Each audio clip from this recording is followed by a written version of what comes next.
Երեք մեր Սոնյան պատմում էր, թե ինչպես իր բարեկամ երեխաները իր մոտ մուլտ դիտելիս հանկարծ հարցրել են իրեն. ինչու մուլտի այս հերոսը այնքան աննկարագրելի չար է։ Սա հիրավի լավ հարց է, բայց ինչպես եւ ամեն ինչում, այդպես էլ այս բարագայում մենք պետք է հասկանանք պատճառը, սկզբնաղբյուրը։ Եվ այդպես հասկանալով, որ չարիքը ցավոք սրտի արդեն վաղուց միայն մուլտերում կամ գրքերում չէ, մենք նայում ենք շուրջը եւ տեսնում ենք, որ ժամանակակից աշխարհում չարիքը դեռ ավելի շատ է, քան այն ժամանակին շատ հայտնի եւ տարածված սարսափ կինոների չարիքը։ Մենք նայում ենք ամբողջ աշխարհը եւ տեսնում ենք, որ աշխարհը հայտարարում է այլևս, որ ոչ օրենքները եւ ոչ էլ արդարությունը այլևս կարևոր չեն, այլ կարևորը միայն բռի ուժը, եւ դա ուղիղ տանում է մեզ դեպի ֆաշիզմի չարիքը։ Իսկ հետո նայում ենք ու մտածում ենք, իսկ մեր երկրում ինչ, եւ տեսնում ենք, որ մեր երկրում չարիքը պակաս չէ, որովհետեւ մեր իսկ իշխանությունները ոչ միայն հանձնում են մեր սուրբ հողերը, ոչ միայն փաստացի հենց սատանային երկրպագելով եւ սատանայապաշտությամբ տոգորված բղծում են եւ հանձնում են եւ փակում են անգամ մեր եկեղեցիները եւ տեսնում ենք, որ գնում են սարսափելի համաձայնությունների թշնամիների հետ ու այդ ամբողջի հետ մեկտեղ չեն կարողանում անգամ ձյուն մաքրել, փոխարենը անընդմեջ իրենց խրախուսում են հսկայական գումարներով մյուսների աղքատության ֆոնին։ Այդ ամբողջ ընկալում ենք եւ սկսում ենք մտածել, իսկ ո՞րն է պատճառը։ Եւ որպեսզի պայքարենք, մենք պետք է կարողանանք հասկանալ սկզբնաղբյուրը։ Եվ օգնությանը մենք ինչպես միշտ մեզ գալիս են հին ժամանակներից արտահայտություններ, մարդկանց, ովքեր որ իրենց հերթին եւս փորձում էին ընկալել ամբողջի պատճառը եւ փոխանցում էին մեզ իրենց մտքերը, որպեսզի լույսը երբեք չմարի։ Եվ այդպես տեսնենք, թե ինչ արտահայտություն մենք ունենք այսօր։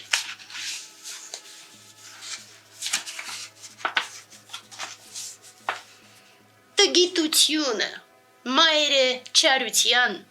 նախանձի,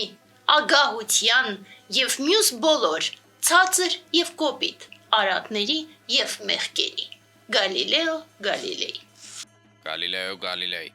իտալացի բազմագիտակ ֆիզիկոս, աստղագետ, ինժեներ եւ փիլիսոփա։ Իր աշխատանքների համար անվանվել է դիտողական աստղագիտության եւ ժամանակակից գիտության հայր։ Արևակենտրոնությունը պաշտպանելու համար հետապնդվել է ինկվիզիցիայի կողմից։ Տարածված է տեսակետ, ըստ որի Գալիլեյը դատարանում հայտարարեց. այնուամենայնիվ այն, այսինքն երկիր մոլորակը պտտվում է։ Այս արտահայտությունը հիրավի բազմանշանակ է եւ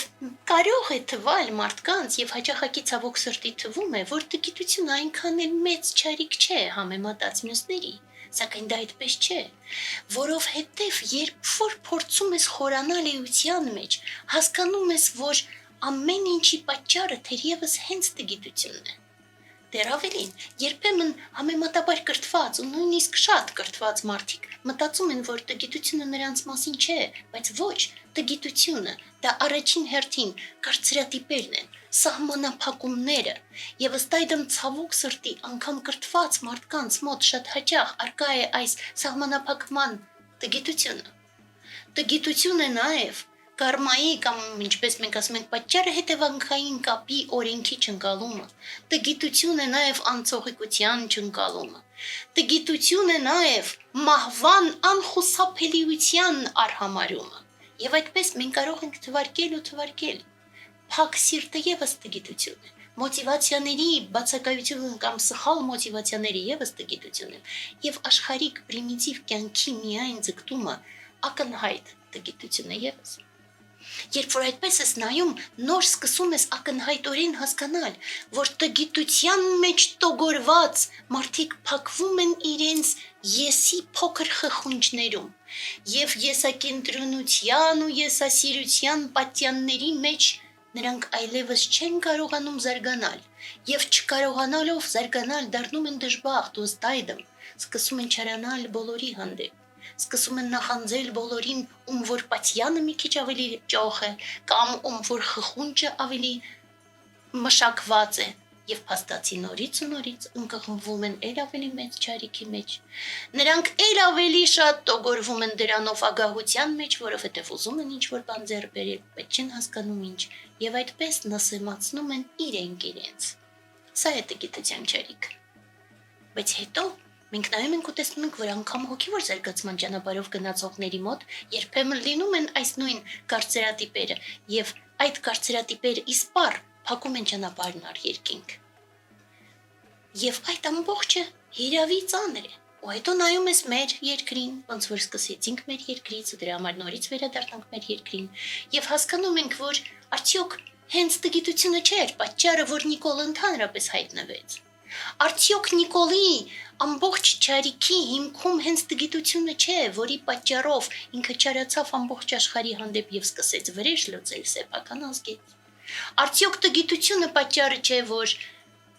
այս ամբողջ տարիների ընթացքում, երբ որ Նիկոլի ճարիքը ակնհայտ է, այնուամենայնիվ պայքար հստակ չկա։